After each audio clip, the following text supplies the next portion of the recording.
नमस्ते बच्चों। हम लोग आज पाठ 12 का अभ्यास कार्य करेंगे। ये एक डायरी थी। डायरी लेखन के समान हम लोगों ने इसे पढ़ा, समझा और अब हम लोग इसका अभ्यास कार्य करेंगे। सबसे पहले यहाँ देखते हैं, प्रश्नोत्तर हम लोग बाद में करेंगे। पहले ये देखते हैं छोटे छोटे जो प्रश्न हैं हमारे, जैसे ये कथन किसने कहे, क्यों कहे। इन छोटे छोटे खिलौनों से कब तक खेलता रहेगा। तो ये किसने कहे थे? श्रीधर ने, जो उसकी बहन की शादी में आया था। क्यों कहा? क्योंकि वो सारे खिलौने जो थे वो छोटे बच्चों के लिए थे और श्रीधर, ये लेखक तो बड़े थे, तो श्रीधर को आश्चर्य लगा था। मेरा इकलौता पौधा है, मेरा इकलौता राजकुमार है। किसने कहा था? माँ ने कहा था, बड़े प्यार से, क्योंकि वह अपने बेटे से बहुत प्यार करती थी।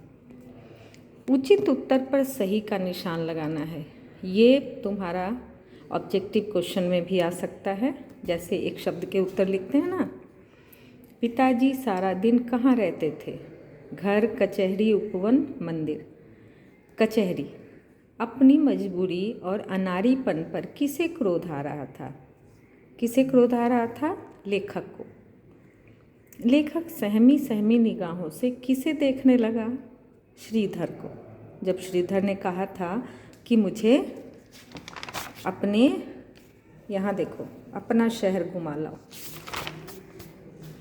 आगे है विशेषण और विशेष्य।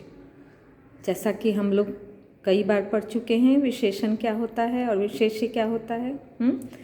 विशेषण जिसकी विशेषता बताता है वो विशेष्य होता है, और संज्ञा सर्वनाम की विशेषता बताने वाले विशेषण। यहाँ कुछ शब्द दिए गए हैं और हमें उसके आगे उसका विशेष्य अथवा विशेषण लिखना है। जैसे प्यारी तो बिल्ली हो सकती है, मौसी हो सकती है, चाची हो सकती है। तुम्हें जो भी लिखना है तुम लिख सकते हो, विशेष्य होना चाहिए। यहाँ व्यवहार विशेष्य लिखा हुआ है तो इसमें तुम्हें विशेषण लिखना है, और पाठ से चूंकि जुड़ा हुआ है तो यहाँ अशिष्ट भी लिखा हुआ है तुम्हारे पाठ में। अच्छा या अशिष्ट। सुंदर, सुंदर खिलौने, खुले बाल। ठीक है, तुम लोग और भी कई शब्द लिख सकते हो। अब इसमें है मूल शब्द और प्रत्यय। तो प्रत्यय अलग से कुछ नहीं लगाना है, ता प्रत्यय केवल लगाना है। तो ये पाठ के शब्द हैं खेलता, कूदता, दौड़ता, चमकता, करता।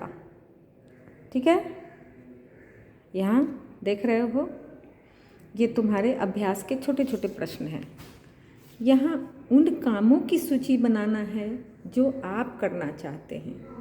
डायरी में हम लोग क्या करते हैं? डायरी में हम लोग अपनी फीलिंग को लिखते हैं, अपनी भाषा में दिन भर के बीते हुए बातों को लिखते हैं, किसी घटना को लिखते हैं, तो उसमें हम अपनी फीलिंग ऐड करते हैं। तो तुम्हें इसमें उन कामों की सूची बनाना है जो तुम खुद करना चाहते हो। ठीक है, और कुछ करने के लिए है यहाँ। जैसे लेखक ने पहली बार डायरी लिखी, जो एक पाठ के रूप में आपके सामने है। आप भी प्रतिदिन डायरी लिखिए और अपनी रोज़ की डायरी को शीर्षक दीजिए। ठीक है, जैसा तुम्हें बताया मैंने कि डायरी लेखन अभ्यास बहुत ज़रूरी है। इससे हमारे पास शब्दों को सही तरीके से वाक्यों में पिरोने की क्षमता बढ़ती है।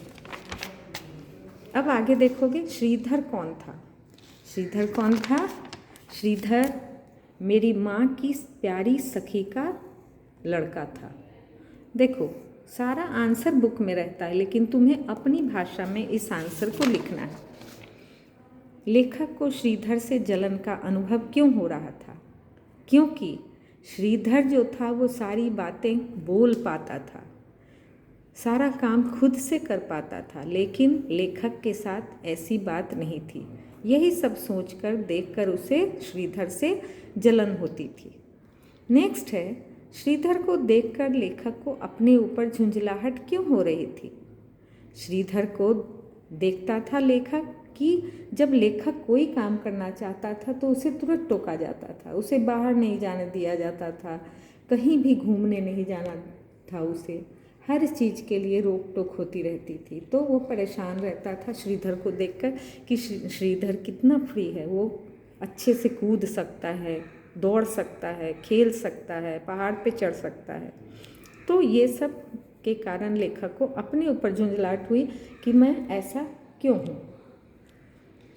नेक्स्ट है, पूरा चांद चमकता हुआ देखकर हाँ, इस प्रश्न को यहाँ तुम देख सकते हो, कुछ पंक्तियाँ हैं।